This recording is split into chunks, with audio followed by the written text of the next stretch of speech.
როგორ უნდა მოემზადოთ? რა უნდა გაითვალისწინოთ? რა სიახლეს უნდა ელოდოთ 2013 წლის ერთიან ეროვნულ გამოცდებზე?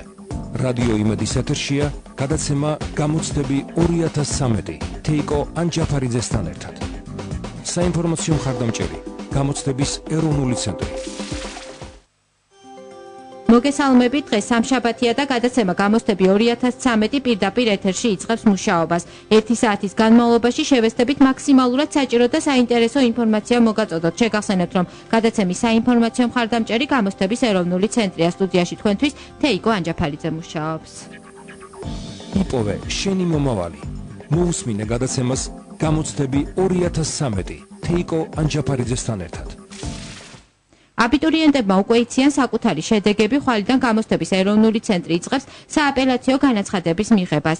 სააპელაციო განაცხადების მიღება იწარმოებს 7-დან 13 აგვისტოს ჩათვლით, მხოლოდ ელექტრონულად გამოცდების ეროვნული ცენტრის ვებგვერდზე. დიდი ინტერესიდან გამომდინარე გადავწყვიტეთ დღევანდელ გადაცემაში ვისაუბროთ ისტორიისა და გეოგრაფიის გამოცდაზე. გადაცემის პირველი ნაწილის სტუმარი იქნება გეოგრაფიის ჯგუფის წარმომადგენელი ეთერ ნებიერიძე, ხოლო მეორე ნაწილში ისტორიის გამოცდის შედეგებზე მანანა ჯავახიშვილი ისაუბრებს. დაგვირეკეთ ტელეფონის ნომერზე 2-99-11 ან 2-99-11-99 დასვით კითხვები და მიიღეთ პასუხები პირდაპირ ეთერში. მოგესალმებით, ქალბატონო ეთერ, დიდი მადლობა სტუდიაში მობრძანებისათვის. მოგესალმებით. უკვე ცნობილი არის გეოგრაფიაში მიღებული ქულები, როგორი არის მონაცემები, რამდენმა აბიტურიენტმა გადალახა მინიმალური კომპეტენციის ზღვარი. ზოგადი მონაცემები შემდეგნაირად გამოიყურება, ესე იგი, სუმთლიანად გეოგრაფიის გამოცდა ჩააბარა 10979 აბიტურიენტმა. საშუალო ქულა 33 იყო საბოლოო ჯამში. საშუალო სირთულე ტესტ 57 გამოვიდა, ხოლო რაც შეეხება მაქსიმალური ქულა, ორმა აბიტურიენტმა მიიღო 68. რაც შეეხება კომპეტენციის, დაბალი კომპეტენციის ზღვარი 18 ქულა ვერ გადალახა 11,14%-მა და კონკურსს აგრძელებს დღევანდელი ეტაპისთვის 98,86% აბიტურიენტები. ანუ დაახლოებით 12%-მა ვერ გადალახა მინიმალური კომპეტენციის ზღვარი და მხოლოდ 2 აბიტურიენტმა მიიღო 68 ქულა. მხოლოდ 2 აბიტურიენტმა მაქსიმალური ქულა იყო 68. 2 აბიტურიენტმა მიიღო. რატომ ტესტი იყო რთული, დავალების რომელი ნაწილის შესრულება გაუჭირდათ ყველაზე მეტად აბიტურიენტებს? თუ როგორი არის ეს მაჩვენებელი ანალიზი რომ გავაკეთოთ? ანალიზის მიხედვით საშუალო სირთულის ტესტი არის, არ არის რთული ტესტი. მიუხედავად ამისა, მაქსიმალური ქულა იყო ტესტი 70, სამწუხაროდ არ გვაქვს წელს 70 ქულიანი ნაშრომი. რთული იყო ტესტი, თუ როგორი სირთულის იყო წელს ტესტი? დევს უკვე ვებგვერდზე სტატისტიკური ანალიზი? კი, დევს სტატისტიკური ანალიზი ყველანაირი ფორმატის. რთული ნამდვილად არ იყო ტესტი, მაგრამ როგორ გითხრათ, მაინც არ გვაქვს მაქსიმალური. ეს მიხედვით დგება ეს ტესტი, ჩვენ 2 თვეა უკვე რაც ჩვენი გადაცემა პირდაპირ ეთერში გადის და ჩვენ მასმენელებმა იციან, რომ ტესტური დავალებები დგება ეროვნული სასწავლო გეგმის მიხედვით. ეს ხარ ჩვენი სტუმარი და მაინც რომ გვიცათ მითი ხელმძღვანელობთ გეოგრაფიის ტესტური დავალების შედგენისთვის. ჩვენი ჯგუფისთვისაც არის, რა თქმა უნდა, ეროვნული სასწავლო გეგმა. მიუხედავად ამისა, პროგრამებსაც ვაკეთებთ პერიოდულად, რაღაცა პროგრამაში შეიძლება სასწავლო გეგმა შედიოდეს და პროგრამაში არ გქონდეს კონკრეტულ წელს ჩადებული რაღაც საკითხი. მაგრამ ყოველ შემთხვევაში ეს არის ნამდვილად რომ არ ვცდებით არასდროს ეროვნული სასწავლო გეგმით გათვალისწინებულ საკითხებს.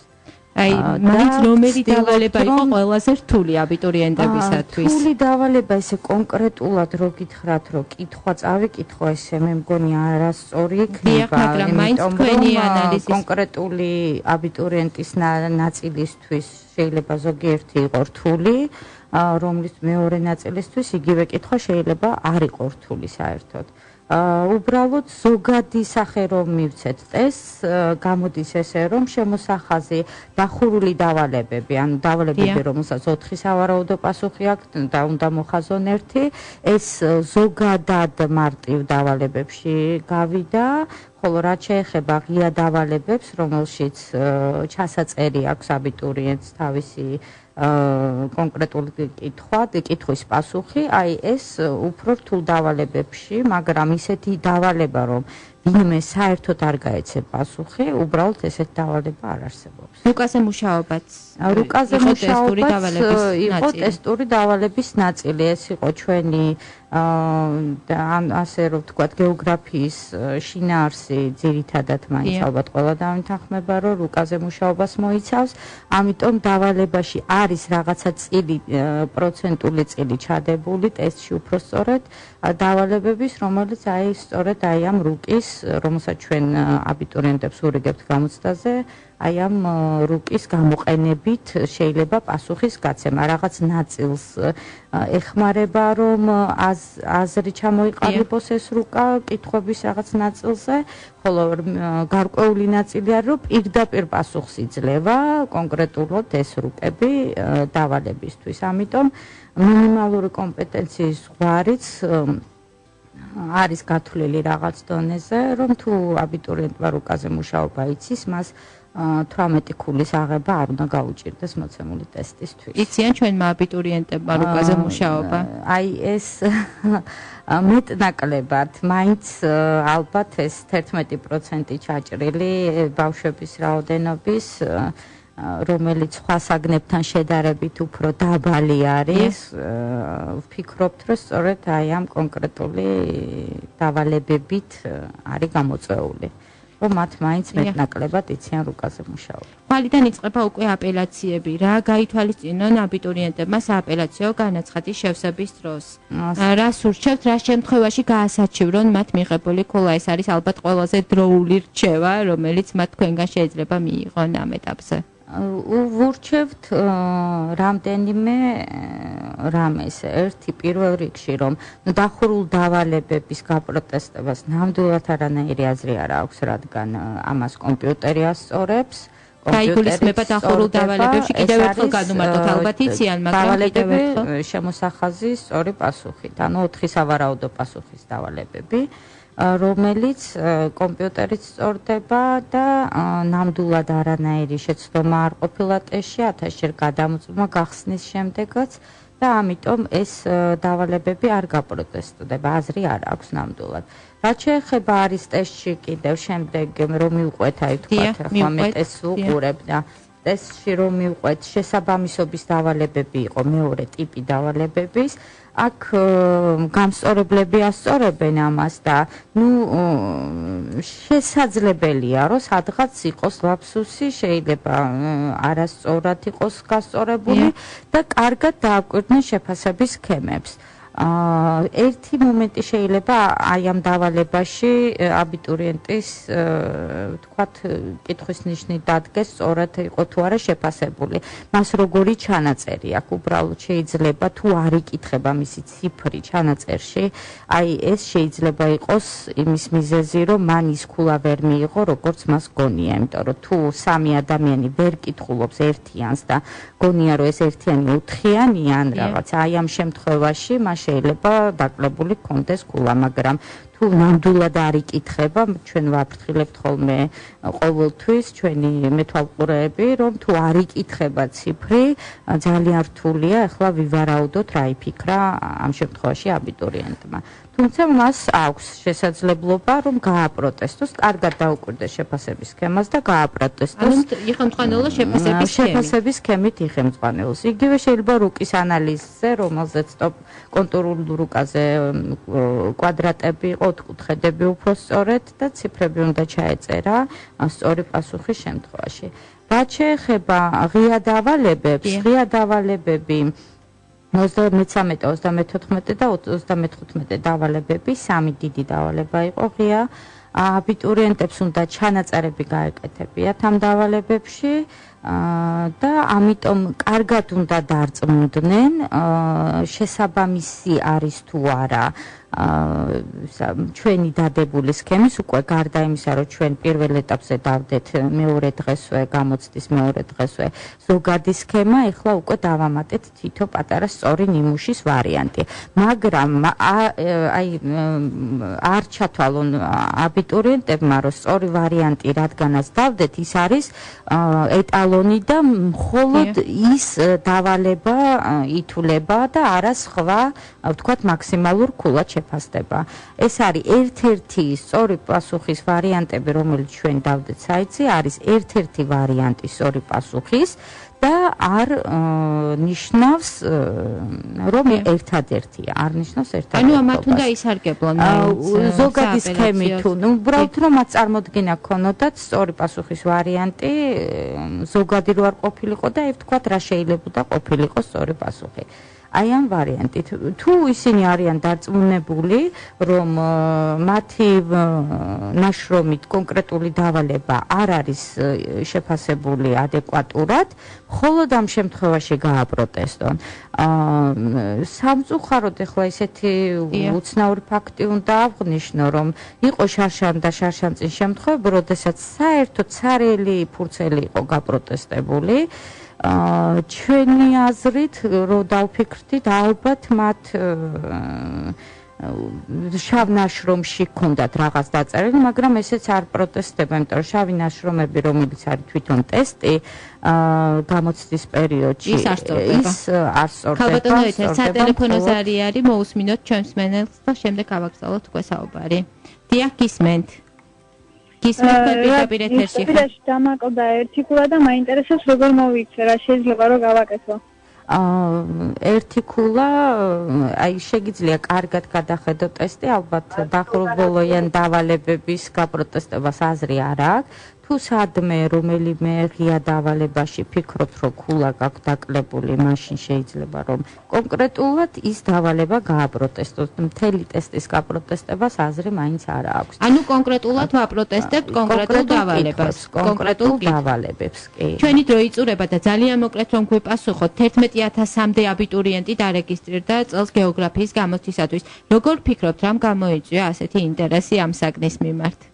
ცოტა არ იყოს ჩვენც ძიების პროცესში ვართ კონკრეტული საკითხის მიმართ, მაგრამ ალბათ პირველ რიგში საგნისადმი დამოკიდებულების შეცვლამ გამოიწვია, მეორე უნივერსიტეტებმა, რომლებმაც დაამატეს ძალიან ბევრ ფაკულტეტზე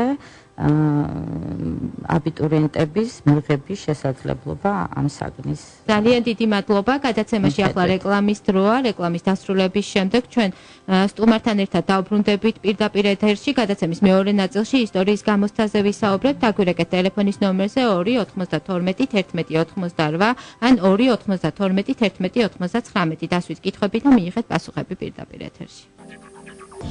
იპოვე შენი მომავალი. მოусმინე გადაცემას გამოცდები 2013 თეიკო ანჯაფარიძესთან ერთად. პირდაპირ ეთერში გამოცდები 2013 საინფორმაციო მხარდამჭერი გამოცდების ეროვნული ცენტრი ახვალიდან გამოცდების ეროვნული ცენტრი იწყებს სააპელაციო განაცხადების მიღებას 13 აგვისტომდე 13 აგვისტოს ჩათვლით აბიტურიენტებს ასევე აქვთ საშუალება ცვალონ საგანმანათლებლო პროგრამები გაითვალისწინონ მიღებული ქულები. შეგახსენებთ რომ გადაცემის პირველ ნაწილში ჩვენ ვისაუბრეთ გეოგრაფიის გამოცდაზე, ხოლო გადაცემის მეორე ნაწილში ვსაუბრობთ ისტორიის შედეგებზე. დაგვირეკეთ ტელეფონის ნომერზე 2921188 ან 2921199 დასვით კითხვები და მიიღეთ პასუხები პირდაპირ ეთერში. მოგესალმებით ქალბატონო მანანა, დიდი მადლობა სტუდიაში მობრძანებისათვის. თქვენ უკვე მეორედ ბრძანდებით ჩვენი გადაცემის სტუმარი. ძალიან დიდი მადლობა კიდევ ერთხელ.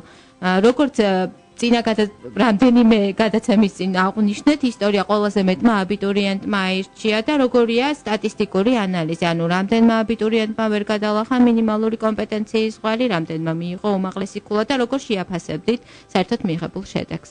კი ბატონო, მოგახსენებთ. ისტორია აირჩია ყველაზე დიდმა რაოდენობამ აბიტურიენტების, უბრალოდ არჩევით საგნებში, ცხადია სავალდებულო საგნებში 42000-მდე აბიტურიენტი იღებდა კონკურსში მონაწილეობას. ისტორია აირჩია 14000-მდე აბიტურიენტმა. ეს იყო მართლა უპრეცედენტო ციფრი ჩვენთვის.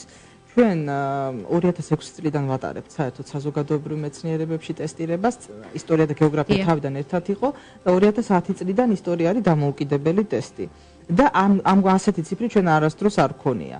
Ну ეს ჯერ ერთი ხარ ამ განაპირობა ალბათ ხალხთან სანამ მიზეზებზე ვისაუბრებდეთ სატელეფონოზე არია ჩვენ გადაცემაში ძალიან დიდი ბოდიში თუ პასუხობთ კითხვას და მე ისევ განვაგრძოთ ჩვენი საუბარი დიახ გისმენთ თქვენ პირდაპირ ეთერში ხართ გამარჯობათ მოგესალმებით მადლობა დიდი ბოდიში მინდა მოგეხადოთ იმიტომ რომ ეხლა მოვახერხე ხოლმე გამოსვლა ვთქვით ესეთი შეკითხვა მქონდა თქვენს წინა გამოსვლასთან თუ არის საშუალება რომ ამ შეკითხვაზე ანეგები ეხანდამასტომმა გამწეს პასუხი გეოგრაფიის კონკრეტული სიტუაცია როდესაც გამოსათვლელი იყო რაღაც კონკრეტული სიმაღლე A და B პუნქტ შორის ხვაობა და იქ იყო ესეთი შეკითხვა დასმული რომ გამოთვალეთ ბავშვმა გამოთვალეს მათემატიკური ფორმულით მაგრამ სიტყვიერად არ განმარტა პასუხი არის სწორის მაგრამ მიღებული არის დაწერილი არის ნულქულიანი შეფასება.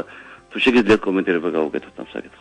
იცით მე ვერ გავუკეთებ ამ საკითხის კომენტირებას, ჩემი კოლეგა ქალბატონი ეთერი გავუკეთებს თუ დრო დარჩა ალბათ. იცით ჩვენ ახლა საუბრობთ ისტორიის გამოსვლაზე ძალიან საინტერესო კითხვა იყო, თუმცა ალბათ ჯობია რომ ასეთი კონკრეტული კითხვებით მოგწეროთ ჩვენი Facebook-ის გვერდზე და ჩვენ აუცილებლად გაგცემთ კომპეტენტურ პასუხს.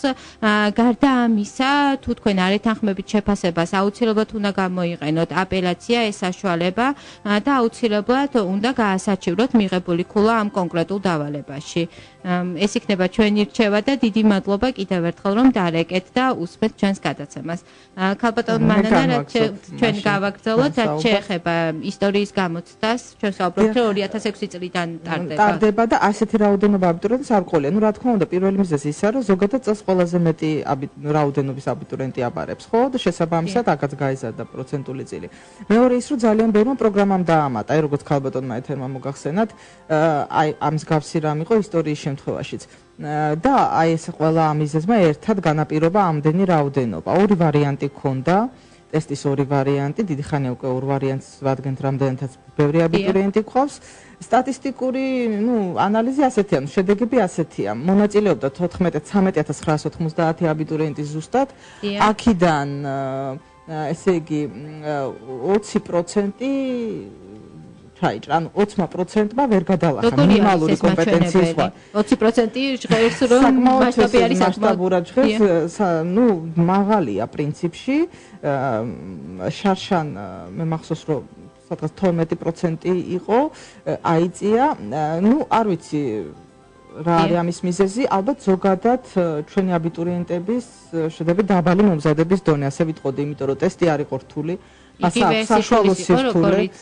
აი გეტყვით, ოდნავ 1-2% დაბალი. ანუ პირველი ვარიანტი გვაქვს, მისი საშუალო სირთულე პროცენტი, ანუ არის 45.07, ხოლო მეორე ვარიანტის 43.07. პირველი ვარიანტი უფრო ადვილი გამოვიდა, ვიდრე მეორე. შარშან თქონდა თქვა 47% საშუალო სირთულე, 2%-ით არის. ანუ მაინც არ გაცდენია საშუალო ველს, ის საშუალო სირთულის არის, არ არის რთული ტესტი და აი ეს დაბალი შედეგი, ისიც რო თქვა, უმაღლეს ქულა საერთოდ არ გვაქვს. მე მგონი არ გვაქვს ახლა ზუსტად არა მაქვს მონაცემები, მაგრამ მახსოვს 4 თუ 5.79 ქულა გვაქვს, მაქსიმალური ქულა იყო 80, მინიმალური კომპეტენციის ზღვარი 21, ანუ ტესტის 25%. მეტყველებს იმას, რომ მომზადების დონე დაბალია და მე შემიძლია ზოგადად თქვათ, უბრალოდ კონკრეტულად დავასახელო ის პრობლემები, ეს კონკრეტული პრობლემები, რომლებიც უშლის ხელს სწორედ აი ჩვენს აბიტურიენტებს, რომ კარგ შედეგზე გავიდნენ. ძალიან მოგეთხოვოთ, იმიტომ რომ ძალიან საინტერესოა. ალბათ უკვე მოვიდა ის დრო, როდესაც შეგვიძლია შევაჯამოთ. გარკვეული პირველი შეფასება გავაკეთოთ. ეს არის რა თქმა უნდა სკოლა, აი ყველაფერი იწყება სკოლიდან. და აი ჩვენ გვაქვს იქ დავალებები, რომელიც ითხოვს აბიტურიენტისგან არა მარტო თქვათ მეხსიერების ვარჯიშს და ფაქტობრიობის კარგ ცოდნას, არამედ გარკვეული მოვლენებზე საკუთარი აზრის არგუმენტირებულად დასაბუთება და მოწოდება კრიტიკული აზროვნება. რასაც აი როგორც ახლა ეს ნაწერები ჩვენ გვიჩვენებს, როგორც ჩანს ეს დიდად არ არის მიღებული პრაქტიკა სკოლებში. ყოველ შემთხვევაში ესე შთაბეჭდილება რჩება. იგივე წყაროებზე მუშაობა, ისტორიულ წყაროებზე მუშაობა. აი ვერბალიზაცია უჭირთ საკუთარი აზრის. ანუ შეიძლება იცოდნენ ისტორიული ფაქტი, მაგრამ ვერ გააკეთონ ანალიზი. მისი მკაფიოდ ჩამოყალიბება არ შეუძლიათ. უჭირთ აზრის მკაფიოდ ჩამოყალიბება. რაც ალბათ იმის ბრალია, რომ ამისი ვარჯიში არ ხდება სკოლაში. მე იმის თქმა კი არ გვინდა, რომ ჩვენ ბავშვებს არ აქვთ კრიტიკული აზრი, უბრალოდ განვითარებული არ აქვთ. და ეს არის ძალიან სამწუხარო სკოლაში, რომ ამაზე უფრო მეტი იმუშაონ. ეს პრობლემა არ იქნებოდა. ჩვენ აი ვარაუდობდნენ ჩვენი გამსწორებლები და ფიქრობდნენ ჩვენი ბავშვების ნაცვლად და მაქსიმალურად მათ მხარეზე იყვნენ და ხშირად აი რაღაც აკუწიწებდნენ მათი ნაწერიდან აზრს და ამასაც კი უთვლიდნენ იმდენად კეთილგანწყობილები ვართ აბიტურიენტების მიმართ და გვინდა რომ მათ მხარეზე ვიყოთ და ის პატარა მარცვალიც არ დაუკარგოთ რომელიც მათ გააჩნია და უნდათ ჩადონ. მაგრამ აი ისე რომ კაფიოდ ჩამოაყალიბონ აზრი, იმიტომ რომ ეს ბოლო დავალებას ეხება, რომ ყველაზე რთული აღმოჩნდა, იმიტომაც დავიწყე ამაზე საუბარი. ბოლო 35-36 დავალებები ჩვენ გვაქვს, პრობლემის ანალიზს უწოდებთ, გარკვეულ ისტორიულ მოვლენაზე, ისტორიულ პრობლემაზე ორი განსხვავებული თვალთახედვა უნდა ჩამოაყალიბოს აბიტურიენტმა. ანუ სასარგებლოდ ამა თუ იმ მოსაზრების და მის საწინააღმდეგოდ. აი აქ წავაწყდით ჩვენ, ესე იგი მაქსიმალური ქულა ამ დავალებს 2 იყო და 0.4 მოგცა ერთ ვარიანტში, ესე იგი საშუალო. ხო, წარმოიდგინეთ, ესე იგი როგორ გაუჭირდათ ამ დავალების დაძლევა. და ეს სწორედ იმაზე მიუთითებს, რომ აი ამისი მეცადინე, ამის ვარჯიში არ ხდება. იმიტომ რომ ვერ აყალიბებდნენ, ან ხშირად საერთოდ ცარიელს ტოვებდნენ, იმიტომ რომ ეთყობა მსგავსი რამ მათ სკოლებში არ გაუვლიათ. არა, ეს ძალიან მნიშვნელოვანია. აი ამ დავალების შესრულება უნდა შეეძლოს იმ აბიტურიენტს, რომელსაც აქვს მიღებული საშუალო განათლება. რა თქმა უნდა, ეროვნული სასწავლო გეგმის ინდიკატორებში ეს დევს კრიტიკული აზროვნება, არგუმენტირებული მსჯელობა, ეს ის უნარებია, რომელიც სკოლის საშუალო სკოლის ბავშვს განვითარებული უნდა კონდეს. ჩვენ ვარიანტებზე ვსაუბრობთ ძალიან დიდ ბოდიშით, რომ გაწყვეტინებთ პირველ და მეორე ვარიანტს შორის სხვაობა არსებობს. აბიტურიენტები ელოდებიან სკალირებას. გონიათ, სკალირდება და არა პრობლემა არა. იმოქმედებს თუ არა ეს პროცესი შემდეგ საბოლოო შედეგზე. ანუ ისინი ელოდებიან, რომ ამის შედეგად მათ გარკვეული ქულა მოემატება. უნდა ბუნებრივია, ხა ვინც მეორე ვარიანტი დაწერა, იმისი ქულა, თქვათ, აი ერთნაირი ქულა რო ქონდეს პირველ და მეორე ვარიანტს, ხო, მეორე ვარიანტი რადგან უფრო რთულია სკალირების შემთხვევაში მას ის თავისი სირთულის კოეფიციენტი დაემატება. ნუ ამის შესახებ სკალირების შესახებ ინფორმაცია განთავსებულია ნაეკის ვებგვერდზე და მათ შეუძლიათ იქ ეს ინფორმაცია იხილონ და ეს უკვე აპრობირებული მეთოდია. ეს მათ სასარგებლოდ წაადგება. ის არ არის დამნაშავე იმაში, რომ ერთი ტესტი უფრო რთული იყო ვიდრე მეორე. საერთოდ ძალიან რთულია, რომ ორი ტესტი ზუსტად ერთნაირი სირთულის დასვეს. ძალიან ფაქტობრივად გამორიცხულია, ხო? და მით უმეტეს თქვათ, ვისაც 3 და 4 ვარიანტი აქვს, რთულდება, მაგრამ ეხლა ამაზე არ არის საუბარი. აი კიდე გარდა ამისა, რომ თქვათ, აი მსჯელობა და საკუთარი აზრის გამოხატვა უჭირთ. არის ჩვენ გვაქვს დავალება რუკის ანალიზი. დავალება ქონდა, კარიკატურა ქონდა, ხო? ეს აი ამ კარიკატურასთან დაკავშირებით, ეს ის კარიკატურაა სოციალურ ქსელში ვრცელდებოდა, რომ 2013 წლის ერთიან ეროვნულ გამოცემებზე ისტორიაში ნატოს დამცინავი კარიკატურა მოხდა. აი რამდენად შეესაბამება ეს სიმართლეს ამასთან დაკავშირებით? ეს უბრალოდ ღიმილის მომგვრელია. ეს ჩვენ გვაქვს დავალება იყო და დავალებაზე საერთოდ მის გარშემოატეხილ აჟიოტაჟზე ჩვენ გვაქვს საერთოდ ტესტში ჩადებული ისტორიული წყაროების ანალიზი. ისტორიული წყარო მრავალნაირია. ის არსებობს წერილობითი, არსებობს ვიზუალური, ხო? ვიზუალურში შედის რუკა, ვიზუალურში შედის აფიშა, პლაკატი, ნუმიზმატიკური ძეგლი, ნიმუში, რა თქვა, მონეტა, ხო? და ასევე არის კარიკატურა, ერთ-ერთი წყარო, ერთ-ერთი ვიზუალური ისტორიული წყარო. ჩვენ გვქონდა ჩადებული ცივი ომის დროს შექმნილი კარიკატურა, საბჭოთა კავშირში შექმნილი კარიკატურა, რომელიც იყო სრულად ანტიდასავლურ პროპაგანდაზე აგებული, ანუ მთელი კარიკატურა ამას გამოხატავს, ანტინატო, ანტიამერიკული პოზიცია, რასაც საერთოდ ტირაჟირებდა საბჭოთა კავშირი ცივი ომის დროს. ეს არის კუკრინისტების დროინდელი კარიკატურა. ორივე ვარიანტში იყო ჩადებული ეს კარიკატურა, დამცინავი, ანტინატოს მოწოდებით. და ეს არის იმ საბჭოთა პერიოდში შექმნილი ზუსტად ეს ხო საბჭოთა პოლიტიკა. მინიშნება იყო რომ ეს იმ ეპოქას თუ აი დავალება როგორ იყო ფორმირებული სად შეიქმნებოდა ეს კარიკატურა, ეს ზუსტად უნდა მიხვედრილიყო აბიტურიენტებს, საუბარი იყო საბჭოთა კავშირზე, რომელი ორგანიზაცია იქ უბრალოდ ეწერა ნატო, რომელი ორგანიზაცია გაშარჟებული და მინდა გითხრათ რომ ისე გაუჭირდათ რომ აბიტურიენტები ნატო, რომელიც თვითონ ეწერა კარიკატურაზე, ესეც კი ვერ გადმოწერეს, გაეროს წერდნენ. წარმოიდგეთ, ან საერთოდ ვერაფერს ვერ პასუხობდნენ ამ კითხვაზე. აი რამდენად უჭირთ, ესე იგი ესეთი დავალებები ეთყობა სკოლაში არ მისდით. არაფერი ნიშნება არ იყო. ეს უნდა მიხვედრილიყო, რომ ზუსტად ეს არის რომელი საერთაშორისო ორგანიზაცია, ასევე რომელი ქვეყანა იქ USA ეწერა, რომ ამერიკაზე იყო საუბარი, სად შეიქრებოდა და როდის. უმარტივესი კითხვა, ეს იყო ელემენტარული, აი ძალიან ზედაპირული წაკითხვა წყაროსი. ჩვენი მიზანი რა არის, რომ სტუდენტმა თუ მომავალმა სტუდენტმა შეძლოს ისტორიული წყაროს წაკითხვა და მერე ელემენტარული ანალიზი. აი ამ კარიკატურაში იმდენად მარტივი დავალება იყო. რომ აი ექსპლიციტურად უბრალოდ უნდა წაეკითხა ეს კარიკატურა და ნუ შემდგომ ამას თქვათ რაღაცა პოლიტიკური კუთხით აი უბრალოდ სარჩულის დადება უბრალოდ ღიბილის მომგვრელია ნამდვილად, იმიტომ რომ ეს იყო ცივი ომის დროს საბჭოთა აზროვნება, საბჭოთა იდეოლოგია, ანტიდასავლური, ანტიიმპერიალისტური, როგორც ისინი უწოდებდნენ, ხო, ანტინატო, ანტიამერიკა და ასე შემდეგ. და ამ სულისკვეთების გამოსაჩენად იყო ჩადებული ამ ტესტში. არა, ეს ტესტში, იმიტომ იყო ჩადებული, რომ ადამიანს შეძლებოდა ამ კარიკატურის წაკითხვა, ანუ წყაროს წაკითხვა. ეპოქის დადგენა, რომ ამ ეპოქაში ასე ხდებოდა, საბჭოთა კავშირი ასეთ პოლიტპროპაგანდას ეწეოდა ანტისაბჭოთა და ზოგადად გაიგოს რომ არსებობს რომ კარიკატურაც წყაროა. გესმით? რუკაც წყაროა. ხო, აი რუკაც ძალიან უჭირთ. პირდაპირ რუკაზე თარიღებიც კი იყო მიწერილი ლეგენდაში და თქვათ ვეკითხებოდით რომ დაახლოებით რომელ წლებში ვითარდებოდა მოვლენები და ამასაც კი ვერ პასუხობდნენ და კიდე მინდა დავამატო აი რადგან ამას ესეთი პოლიტიკური აჟიოტაჟი მოყვა სრულიად არაადეკვატური, აი ზუსტად ასე ვიტყოდი, გვერდზე იყო რუკა ზუსტად საბჭოთა ოკუპაციის, პოლონეთის ოკუპაცია, მეორე ვარიანტი იყო ფინეთის ოკუპაცია საბჭოთა კავშირის. რატომღაც იმაზე არ იყო აქცენტი გამახვილებული, რომ ზუსტად ეს იყო მაშინ ანტისაბჭოთა თუ ჩვენ რაიმე იდეოლოგიას საერთოდ ტესტში ვდებთ.